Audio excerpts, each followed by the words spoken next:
राधा राधा राधा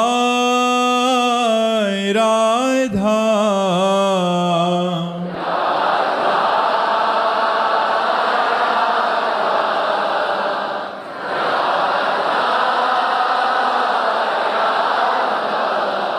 हाय राधा राधा राधा राधा राधा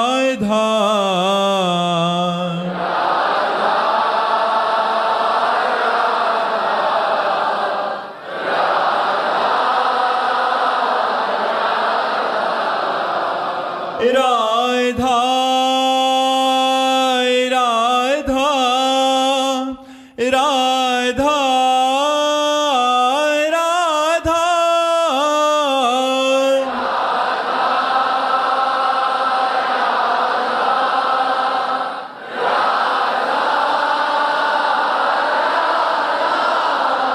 हाय राधा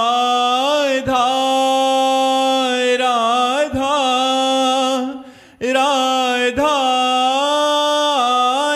राधा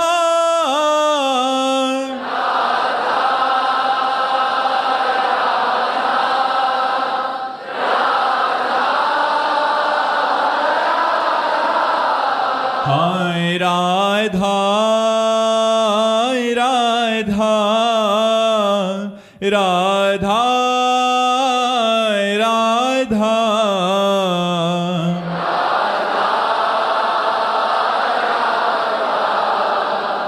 राधा राधा श्री राधा वल्लभ लाल की, समस्त संत हरि भक्तन की, श्री वृंदावन धाम की, सद्गुरुदेव भगवान की। रुद्रपाल सिंह जी। राधे राधे महाराज जी।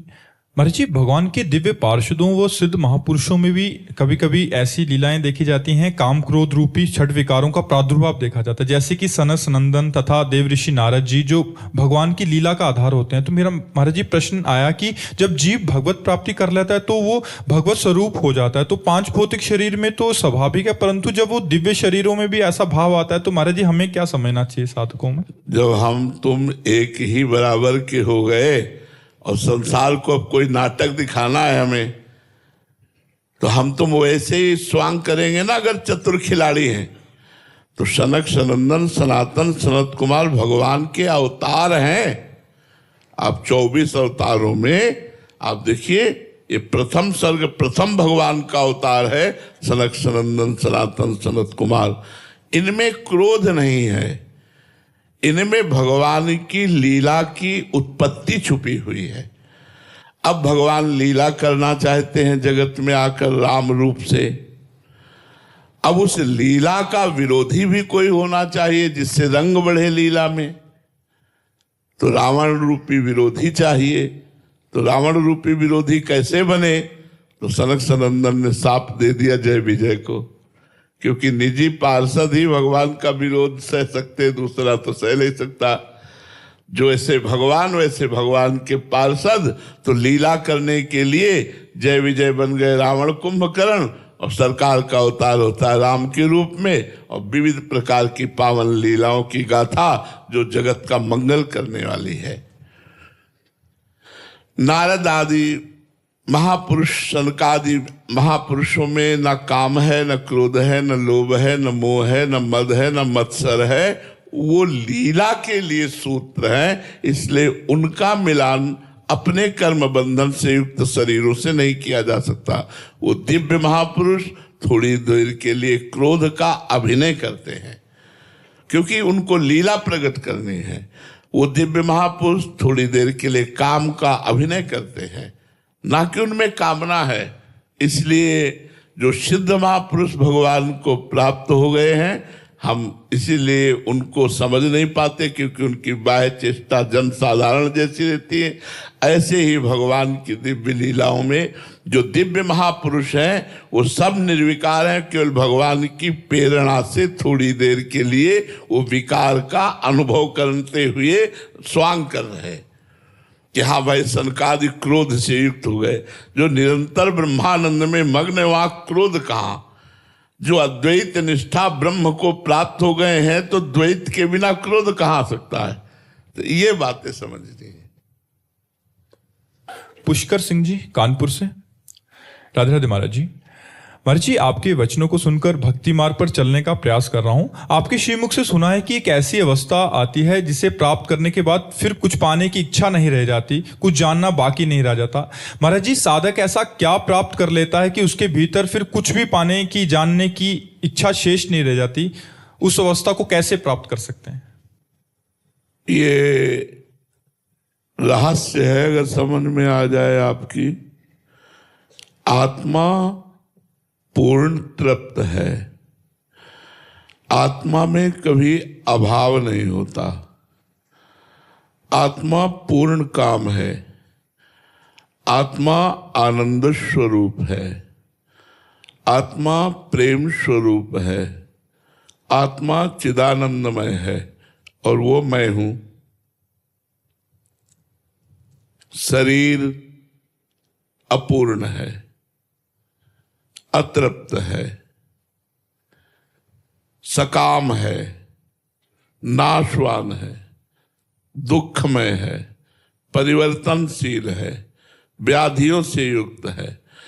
तो जब हम शरीर में मैं बुद्धि कर लेते हैं तो हमारे कामनाएं प्रकट हो जाती हैं, हमारी चिंताएं प्रकट हो जाती हैं, हमारे दुख प्रकट हो जाता है, विशेष विशेष प्रकार की वासनाएं प्रकट हो जाती हैं।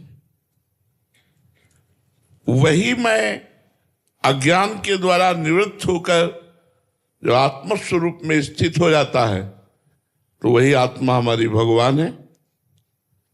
चाहे भगवान में स्थित हो जाए या आत्मस्वरूप में स्थित हो जाए, तो जहां भगवान में स्थित हुआ तो पूर्ण काम, परमानंदमय, अखंड शांति, ये सब उसको प्राप्त हो जाती है।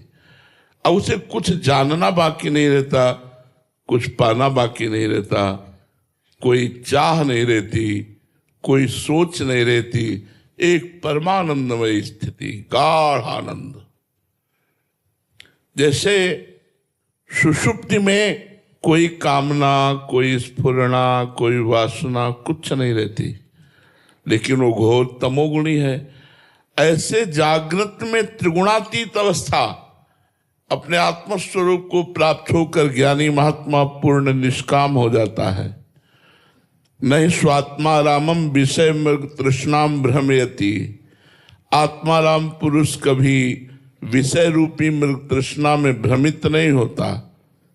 ऐसे ही जो भगवान की भक्ति में ऊंचाई पर पहुंचता है, शरीर संबंधी भोग, शरीर संबंधी रिश्ते नातेदार, इनसे ऊंचे उठ जाता है और भगवान में उसकी रति हो जाती है, तो उसकी ऐसी स्थिति हो जाती है, कोई कामना नहीं, कोई चाह नहीं, कोई अहंकार नहीं, कोई ममता नहीं, बड़ा सुंदर दिव्य स्वरूप होता है।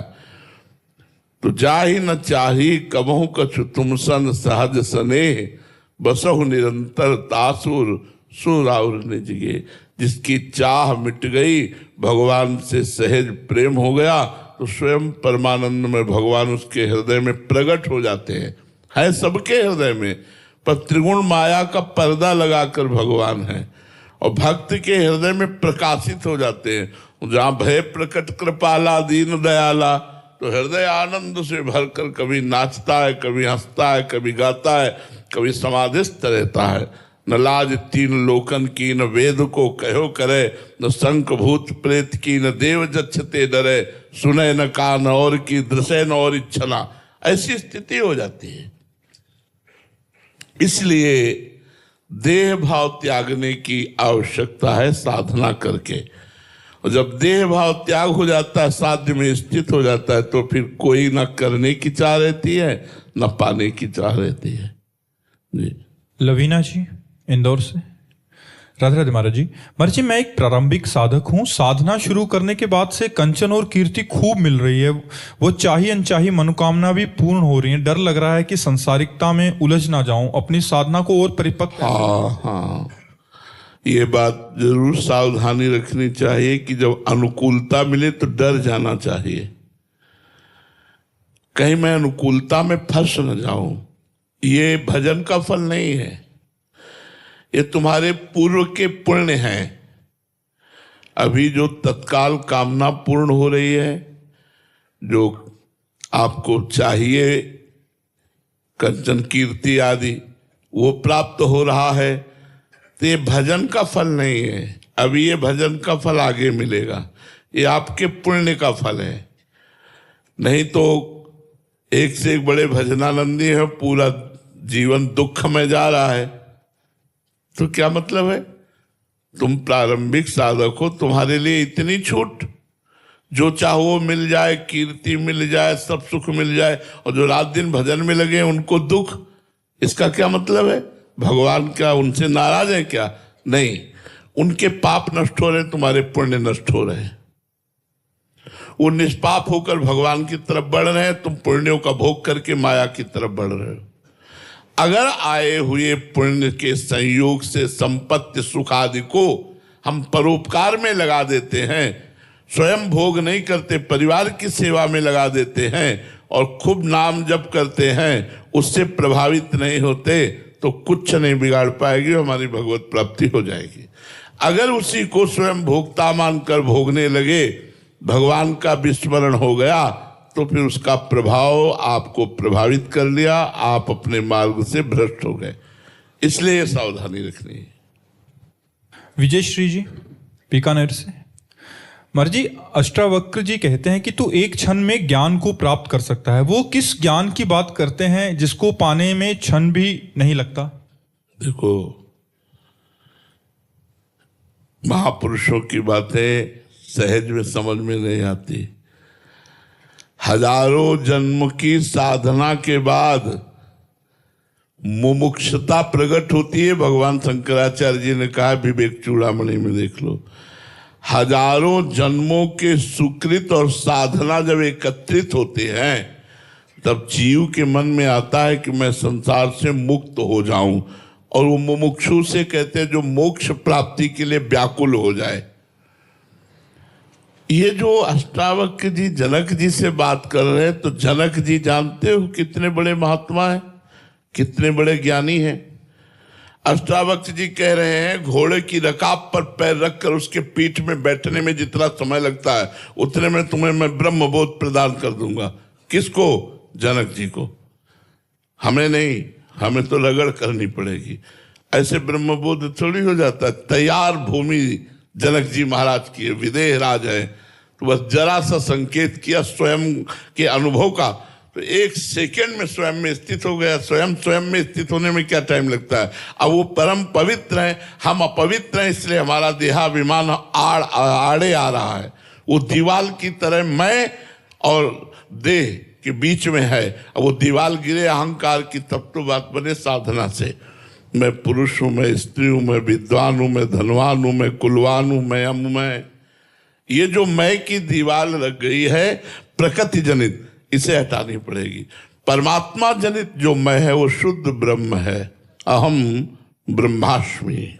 और जो अहम है वो मलिन मायाकृत है। यही बीच में मेड़ है, ये मेड़ मिट जाए, सच्चिदानंद सुख का अनुभव हो जाए। कोई भी साधक हो, सबको भगवत प्राप्ति का बढ़िया अवसर मिला है, मनुष्य शरीर मिला है। हमें लगता है यार भगवत प्राप्ति न सही तो नाम जप तो कर ही लो। ऐसा नाम जप कर लो कि अगला जन्म फिर मनुष्य का मिले, फिर भजन होए। ये जो सेकेंड और क्षण की बात है, ब्रह्म ज्ञान की तैयार भूमिका की बात है। बिल्कुल तैयार हैं, बस केवल आग लगाने की जरूरत है। बिल्कुल पेट्रोल की तरह तैयार हो चुके हुए, बस ज्ञानाग्नि केवल फेंकनी है कि ज्वाला जल उठी ज्ञान की। वो है जनक जी महाराज और उपदेष्टा है अष्टावक्र जी। तो वैसी भूमिका सबकी थोड़ी तैयार है। इसलिए खूब नाम जप करो। नाम जप से परम मंगल हो जाएगा, ब्रह्मबोध भी हो जाएगा, प्रेम भी हो जाएगा, मोक्ष भी मिल जाएगा। जो चाहोगे वो सब नाम से प्राप्त हो जाएगा। ओम प्रकाश गर्ग जी, मध्य प्रदेश से। राधे राधे महाराज जी। महाराज जी, जीवन के इस अंतिम पड़ाव में जब शरीर शिथिल हो रहा है तब भी मन दूसरों के प्रति ईर्ष्या और क्रोध के विकार शांत नहीं कर पा रहा। हाँ, चूंकि अभ्यास नहीं किया ना पहले से अध्यात्म का, अभ्यास न होने के कारण शरीर बुढ़ा गया, मन बुद्धि थोड़ी बुढ़ा गए। मन बुद्धि तो नवीन ही रहते, शरीर बुढ़ा गया है, मन बुद्धि तो वही है। ये कभी थकित नहीं होते हुए, कभी पुराने नहीं होते। ये नवम नवम भोग, नवम नवम राग द्वेष ईर्ष्या ये पैदा करते रहते हैं। इसी के रोकने के लिए भगवान का भजन है। यदि भगवान का नाम जप करो तो सब ठीक हो जाएगा। जासु नाम भव भेषज हरन घोर त्रैशूल। दैहिक दैविक भौतिक तापों का नाश और संसार के आवागमन चक्र से मुक्ति, ये सब भगवान के नाम से मिल जाएगी। इसलिए नाम जप करो अधिक से अधिक, राग द्वेष के चक्कर में मत पड़ो। चलना है यहां से, मरना है। एक काल का कसाई वाला है मृत्यु लोक, सबको मरना है। कोई आज, कोई कल, कोई परसों, पर मरना प्यारे सबको है। कुछ ऐसा कर लो जो यहां से ले जाओ। ये बैंक बैलेंस, ये बड़े बड़े पद, बड़ा बड़ा परिवार, मित्र समुदाय, ये तुम्हारे साथ जाने वाला नहीं। तुम्हारा शरीर भी आग में जला दिया जाएगा या मिट्टी में गाड़ दिया जाएगा। केवल तुम्हारे किए हुए पाप और पुण्य कर्म तुम्हारे साथ जाएंगे। इसलिए भगवान का नाम जप कर लो, जो पाप और पुण्य दोनों से उठाकर तुम्हें परमानंद की प्राप्ति कराए। नाम जप के बिना कुछ नहीं होने वाला। हमारी बात बिल्कुल पकड़ लो। इसलिए जिसको जो गुरुदेव ने नाम दिया है, राम कृष्ण हरि वाहेगुरु, जो भी नाम दिया है, खूब नाम जप करो। नाम जप से ही मंगल होने वाला है, बिना नाम जप के नहीं। वसुंधरा गौड़ जी, राधे राधे महाराज जी। महाराज जी, आपके चरणों में कोटि कोटि प्रणाम। महाराज जी, मुझसे संतों के प्रति और आपके प्रति मन वचन से कोई अपराध बन गया है शायद, जिसके फलस्वरूप भजन में बहुत आलस प्रमाद आ गया है। श्री जी के लिए रोना जो पहले आता था वो भी गायब सा हो गया। महाराज जी, आप कोई दंड दें या कोई प्रायश्चित बता दीजिए। रोज सुबह प्रातः उठ करके वृंदावन को प्रणाम करके जो हम बोलते हैं वो बोला करो। हे वृंदावन धाम, हमारे जाने अनजाने में व्यक्त अव्यक्त महापुरुषों से यदि कोई अपराध आपका बन गया हो तो आप हमें क्षमा करें। हर वृंदावन वासी को रोज वृंदावन धाम से प्रार्थना करनी चाहिए कि रोज प्रार्थना करें कि जाने अनजाने में यदि कोई अपराध बन गया हो, व्यक्त अव्यक्त महापुरुषों का अपराध बन गया हो, तो हे धाम कृपा करके मुझे क्षमा कर दो। तो जो अपराध होंगे वो सब भस्म हो जाएंगे और बुद्धि शुद्ध हो जाएगी, अपराध बनेंगे ही नहीं। ऐसा करो। संस्कृति जी, राधे राधे महाराज जी। महाराज जी, बाहर की दुनिया का संघर्ष और अंदर की दुनिया का संघर्ष, दोनों में बैलेंस कैसे करें? अगर बाहर हम किसी से प्रेम करते हैं तो हम ये आकांक्षा रखते हैं कि वैसा ही प्रेम मिले, बट नहीं मिलता तो फिर महाराज जी अंदर से दुखी हो जाते हैं। ऐसे में आपने आपको कैसे? देखो, बाहर तो जितना जगत है उसको कहा गया विषम। कभी सम तो हो नहीं सकता संसार। जीत विषम संसार, संसार विषम है। और भगवान ने इस संसार को लिखा है दुखालयम अशाश्वतम, दुख देने वाला और नाशवान। फिर आप इसमें सुख कैसे पा सकते हैं? फिर आप इसमें प्रेम कैसे पा सकते हैं? जब तक सब में भगवान को नहीं देखोगे तब तक दुख मिलेगा, परिवर्तन मिलेगा, विषमता मिलेगी, अंदर से हमारे पश्चाताप, शोक, चिंता, भय ये मिलेंगे। अगर इसी संसार के व्यवहार में हम जिस व्यक्ति से प्यार कर रहे हैं उसमें हम झांक के देखें कि मेरे भगवान बैठे हुए हैं और उन भगवान से प्यार करें, तो हमें कभी भी दुख नहीं हो सकता, क्योंकि उसकी हर चेष्टा मुझे अच्छी लगेगी।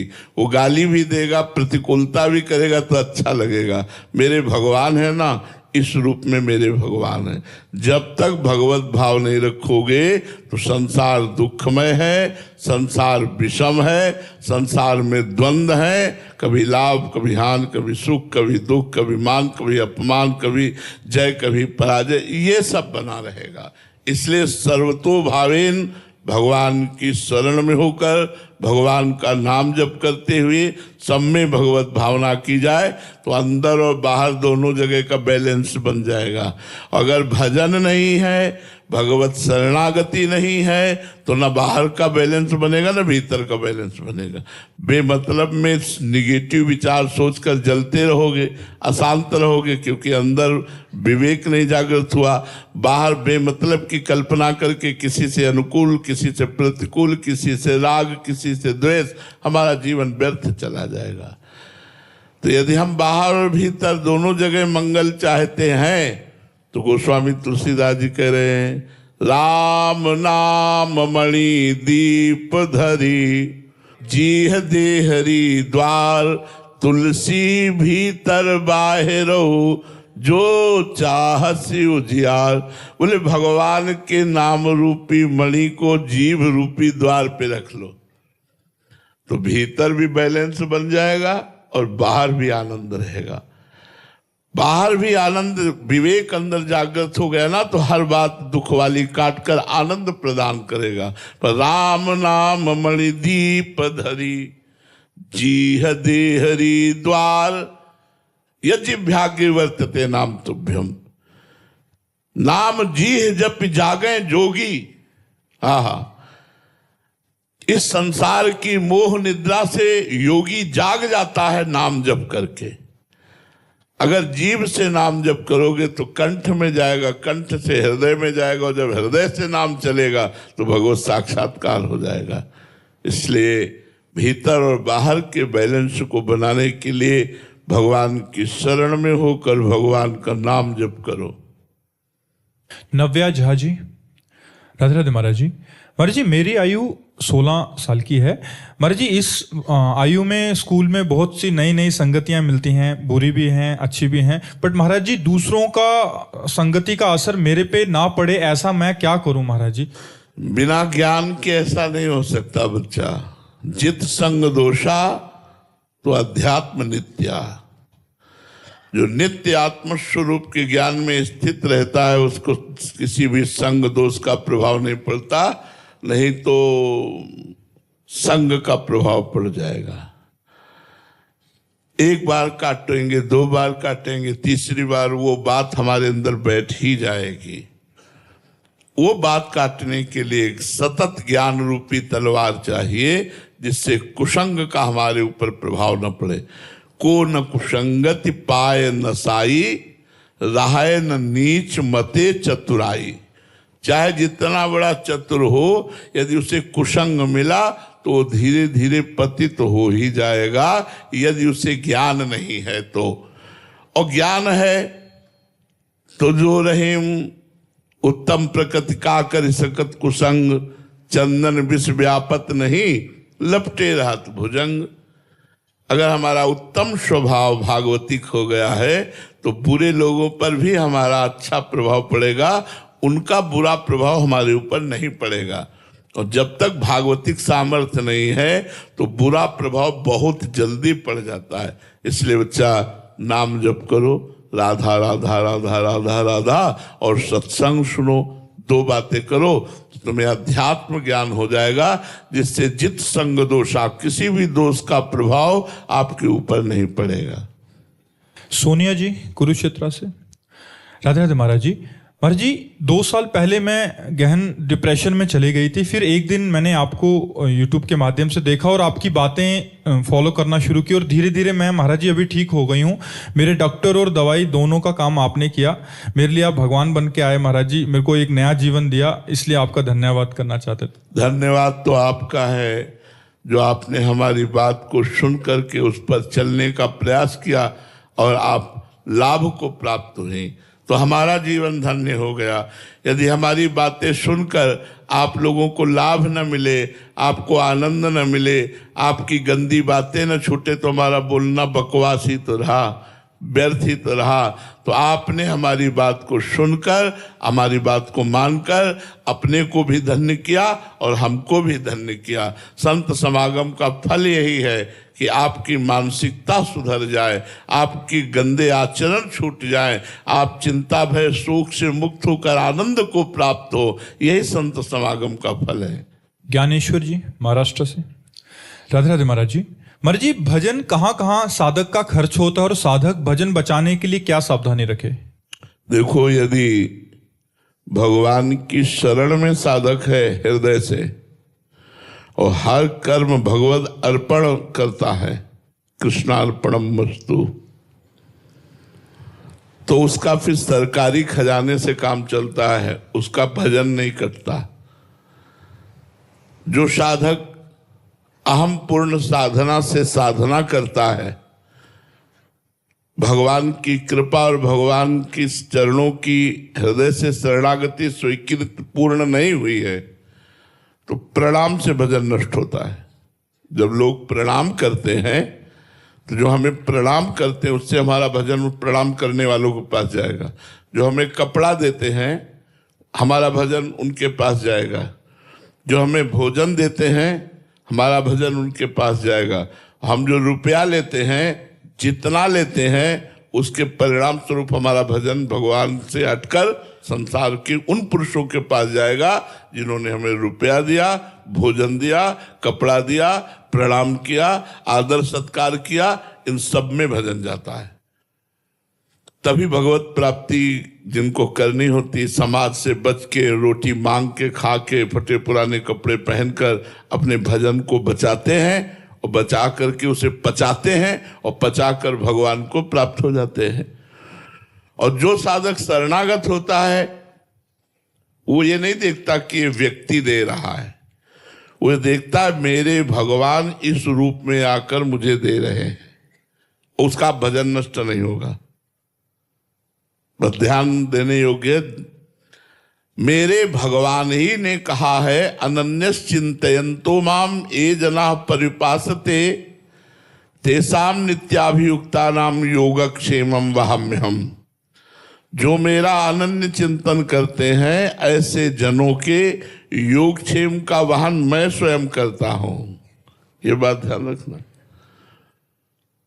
जो निरंतर भगवान की शरण में रहकर भगवान का चिंतन करता है, उसे चाहे रुपया दो, पैसा दो, भेंट कुछ भी, जो प्रणाम नमस्कार सब आपको तो मिलेगा उसका लाभ, लेकिन उस संत का कुछ भी नहीं जाने वाला, क्योंकि वहां योगक्षेमम वहाम्यहम भगवान के वचन है। और जब अहम ग्रह उपासना होती है, अहम युक्त होती है, तो फिर उसका भजन क्षीण होता है। जो लोगे तो प्रकृति का एक बूंद पानी भी फ्री नहीं, इसका भी टैक्स है। एक बूंद पानी भी प्रकृति का फ्री नहीं, इसलिए प्रकृति का उतना ही प्रयोग करो जितनी तुम्हें आवश्यकता हो, नहीं तुम्हारे पुण्य नष्ट हो रहे हैं। हमारे लिए टोटी खुली है पानी की, तो व्यर्थ में खुली मत रखो, वो किसी के काम आएगी। अगर व्यर्थ में आप पानी ले रहे हो तो टैक्स लग रहा है, आपका भजन कट रहा है, आपके पुण्य नष्ट हो रहे हैं। व्यर्थ में लाइट मत जलाओ, अगर काम चल रहा है बिना लाइट के तो मत जलाओ। प्रकृति की वस्तु का जितना उपभोग करोगे, कोई भी हो, उतने ही तुम्हारे पुण्य नष्ट होंगे। ये हमारा सरकारी कानून है। जितना प्रकृति का भोग करोगे उतने पुण्य नष्ट होंगे, और फिर पाप आएगा तो वही प्रकृति दंड देने वाली बन जाती है, वही फिर हमें महादुख देती है। तो भजन करने वालों को जहां अहम ग्रह उपासना है, मैं भजन करता हूं, वहां इन बातों से बचना चाहिए। और जो भगवान की शरण में है वो तो जोई जोई प्यारो करे सोई मोहि भावे। महलों में राखो चाहे झोपड़ी में वास दो, जैसी तुम्हारी मर्जी हो हे नाथ, मैं आपकी शरण में हूं, तो उनका भजन नहीं करता। उनका भजन सीधा भगवान को प्राप्त कराता है। श्री राधा वल्लभ लाल लाल की।